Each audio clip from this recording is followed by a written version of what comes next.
Hello and welcome to my clip on how to do mole calculations. I'm going to take you through a simple technique we use to do this, and I'm also going to include how to choose which equation to use, in addition how to choose which units you need and how to convert them. So what "Did Molly eat my apple" really stands for is data moles equation moles answer. So what I've done is I've written next to data moles equation moles answer what each stage actually stands for. And you'll notice at the bottom, where I'm talking about how to work the answer out, I've made mention of the mole equation and also units. So that's the next thing I'm going to take you through, how to choose which mole equation to use, and also how to choose how to convert the units. So you can see we've got two equations so far. The two that you've learned at this point in November of your first term would have been moles equals mass over molar mass and N equals V times C. There's also a third one that you won't have come across yet that won't be dealt with until after reading week, which is how to work out moles using gas volumes. I'm going to include this one because if you come back to this video later on in the year, by that time you'll have been taught it. It can be found in the book, and I'm just going to put a reference of the page number to go and look at it if you wish. So the third equation, V equals 24N, can be found on page 28 of the textbook. If you want to go and look it up, if you haven't covered it in class yet, that's okay. It's not going to come up in your tracking test, but it might be worth just having a look at for a little bit of reading ahead. So the two main ones I'm going to focus on are the one in red and the one in blue. So moles equals mass over molar mass and N equals V times C. So up in the top right hand corner I'm going to put a couple of bits and pieces on how to convert units, and then you've got a page you can copy. If you're going to do any boot camping with this video, I suggest you boot camp this particular page when I'm finished with it. That's the page to remember off by heart. The pages that are coming up after this are just going to be worked examples. This page that you're looking at right now, once I put the units up in the top right hand corner, that's the one to boot camp. So copy it down and then do look, cover, write, check, repeat, until you can actually put this page down on paper as it is, exactly from memory. No mistakes at all. Okay, 2 seconds and I'll have the units technique up on the top right hand corner for you. So this is the time to pause and to copy this page down and to boot camp it. So in other words, you copy it, then you grab another piece of paper and you look at the first piece of paper that has the copied page on it. Then you cover the copied page and you try and write it from memory. You check by looking at your copied page, your second copy, against the first copy that you copied off this screen. If there's any mistakes, you have to go back to start again and keep doing that over and over again until you can reproduce it 5 or 10 times off by heart with 0 mistakes and 0 cheating. That's how you will remember how to do this, and then you can go on to try some work examples. So it's your call. I think that's the best thing to do at this point. If you're feeling confident and you've done some practice questions in your homework, for example, then please just keep playing, go on ahead, and we'll do a couple of worked examples right now. So if you're looking at this one, I'm assuming that you've either boot camped the previous screen or you already know it and you're ready to start applying it. So we're going to look at data first. You can see that we've got some data here, 50 centimeters cubed of 2.0 moles per decimeter cubed HCl.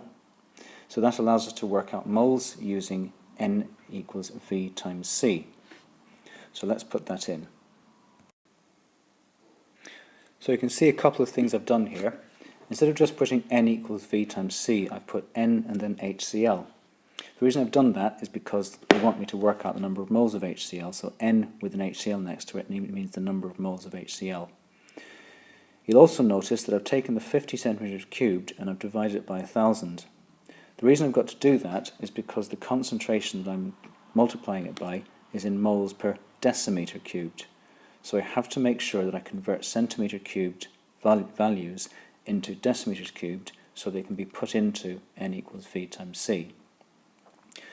A third thing, which isn't essential but it's a nice touch in an exam, is to underline your answer. The reason you underline your answer is so that the person looking at your paper knows exactly which thing you want them to mark.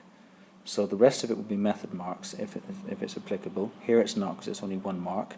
So the thing you want to earn your 1 mark for you is 0.10 moles of HCl. So the next thing to do is to calculate the mass of calcium that she used. The key thing in this bit is mass, which means grams, which means moles equals mass over mR. So I'm being careful in selecting the correct equation. So let's have a look at this one. So looking at it, I don't actually have any data, do I? I have nothing to tell me the mass of the calcium. But wait, remember what we said before? We said to use the equation. So this is where I can use the equation. So what I'm going to do is I'm going to pop the number of moles of each thing above it in the equation so you can see what I mean by the mole ratio that I talked about in the previous screen. So you can see what I've done is above the equation I've put in 1 mole, 2 moles, 1 mole and 1 mole, which tells me that if I've worked out that there are 0.1 moles of HCl, I can now work out how many moles of calcium I'm working with. Now clearly I'll have a periodic table as well, so I can use the periodic table to work out moles from mass from moles and mR, or molar mass. So looking at the ratio of calcium to hydrochloric acid, it's a 1:2 ratio. So again I'm making sure to lay out my calculation carefully. So let's look at how this might pan out. You definitely get 1 mark for the correct answer there.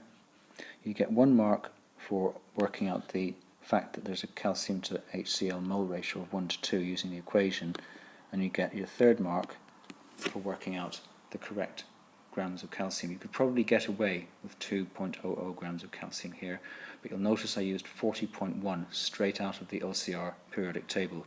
I did not round it down to 40, I left it exactly as it is, so please make sure when you're doing this kind of calculation you just lift the value out of the box in the periodic table for atomic mass as it is.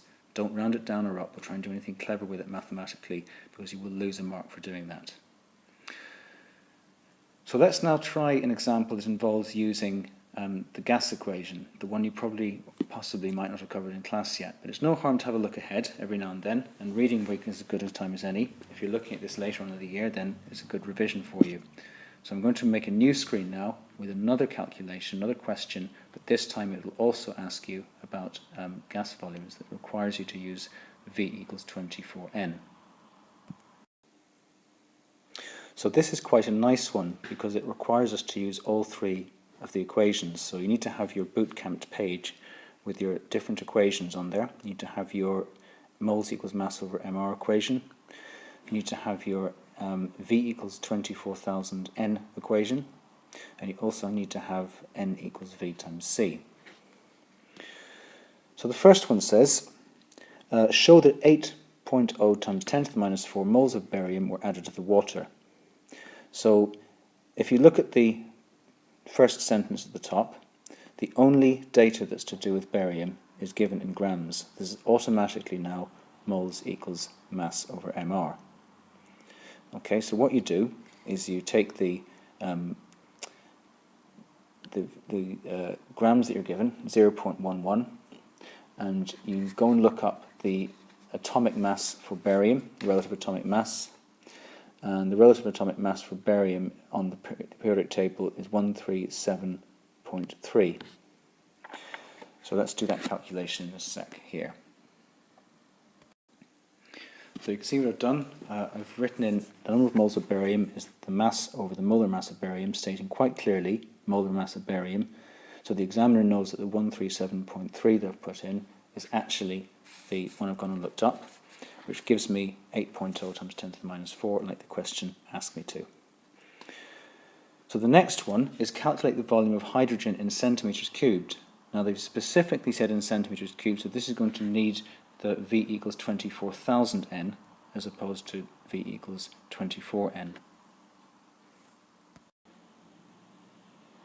So what I did is I used, like I said, volume equals 24,000 n, and I got n from the equation.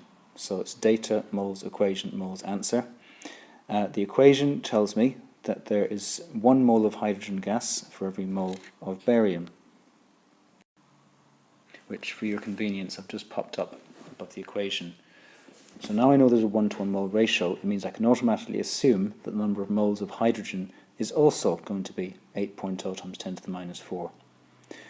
So because A, they wanted me to do it in centimetres cubed, and B, I know the 1-to-1 mole ratio, I simply multiply 24,000 times 8 times 10 to the minus 4, which gives me 19.2 centimetres cubed of hydrogen.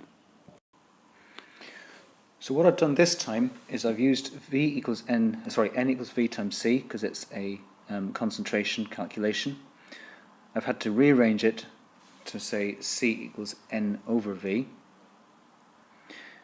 because they want me to work out the concentration, not the moles. I know that from the equation you have a 1-to-1 mole ratio as well of barium to barium hydroxide. So barium hydroxide is also 8.0 times 10 to the minus 4 moles, which I've just adjusted up on the equation for you to follow. So I take the volume as 100 centimetres cubed of water. Don't worry about the hydrogen that's given off. It's negligible in terms of the volume of water that's been it came from. So what you do now is you take your 100 and you divide it by 1,000 to convert it into decimeters cubed, because your volume in N equals V times C has to be in decimeters cubed. So that gives us 0.008, or in standard form 8.0 times 10 to the minus 3. So we get a mark for the correct answer up here, but that mark is for actually proving that it's 8.0 times 10 to the minus 4, not necessarily the final answer, because they gave you the final answer. They gave you 8.0 times 10 to the minus 4 here. So you don't have to worry about that getting you a mark. It's the calculation that leads you there that they want to see. 19.2 centimetres cubed gets you a mark. 8.0 times 10 to the minus 3, or 0.008 gets a mark. Okay, the thing to do now is to find some other worked examples and apply your boot camped summary sheet and practice them so that you can not only remember what to do, but apply it as well in a variety of settings. Good luck, and contact us at BASVIC, any of your teachers, or myself, Jason, if you wish, and we can help you out. Thanks for listening.